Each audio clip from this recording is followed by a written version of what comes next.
and we have this here. We have the Day of Reckoning. Man, I really don't like that title, but it's an awesome event. This is going to be the main portion of the card. Joshua is going to be the headliner for the card, but Wilder will be the co-main event. And you know what? This is the way that you build fights up in the heavyweight division, is where you have all heavyweight cards. You know what I mean? Let's just go ahead and cut out the little guys, because we're just giving them some shine here. We got the light heavyweight champion fighting in Dimitri Bivol. We also have this Opie kid fighting the cruiserweight ring title champion and everything like that, who seems to be a pretty good fighter as well too. And this is going to be fun. You got my man Frank Sanchez, my client. He's going to be fighting here as well too, in a really, really tough fight. But I think Frank's going to be really good in his spot. You also have Big Baby coming back, going against Daniel Dubois. What a matchup with that one. That's a great matchup right there. And I think that, this gives Big Baby an opportunity to fight on the biggest stage to prove if he even is worthy of being here. You know what I mean? 5 years ago, before he got popped, a lot of people believed in Big Baby. You know what I mean? Big Baby was on HBO and stuff, man. They had a nice little promotional tour going with the guy. Big fella who can throw a whole lot of punches. So I'm looking forward to that fight too. I don't care what you guys think. At the end of the day, I'm going to be very dead honest with you guys. You guys are going to get pissed off about this as well too. Your favorites are on that juice as well too.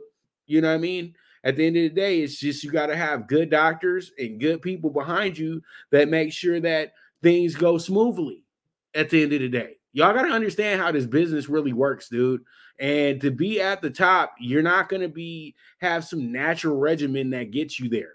You know what I mean? So, we can sit here and piss and moan all we want to, but at the end of the day, this is what pushes the sport. I'm not saying that everybody's on juice and things like that, but to be at the top, you do extracurricular stuff. You know what I mean? And I know a lot of people are going to get pissed off about this, because the fucking truth hurts. That's what goes down. And that's what's wrong with boxing nowadays, that people don't accept the truth enough. So it is what it is at the end of the day. But I do expect a great card coming from this. There's a lot of fun going on. There's a lot of face-offs going on and everything like that. And you would wish that you could get these fights over in America and everything like that. But you know what? At this point in time, you don't have a U.S. heavyweight champion. The heavyweight division is not in the hands of U.S. promoters at this point.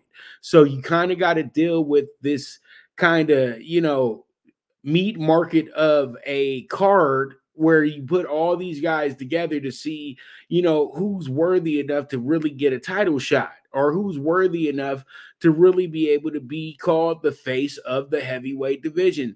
Or you could just be a part of a guy's big guy's big party that he has with a bunch of heavyweights fighting in a ring.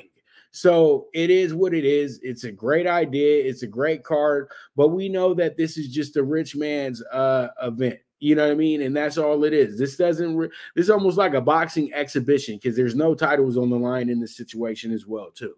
So pretty much with that, that's a wrap on the Day of Reckoning. We'll talk a little bit more about it as we move forward this week. Hopefully we'll make sure that there's no upsets, because if there's upsets, then it's going to be a lot of situations where we say to ourselves, damn, man, these guys should have fought each other earlier. So, hey, it is what it is. But from what I'm hearing right now is the next fight should be Joshua and Wilder. But you know what? I'll just wait till we get a press conference with that situation. You know what I mean? I've heard that story about 4 or 5 times already. So we move forward. Let's go ahead and talk about the state of the Lakers. The Lakers losers of their last 3 out of 4 games as well too.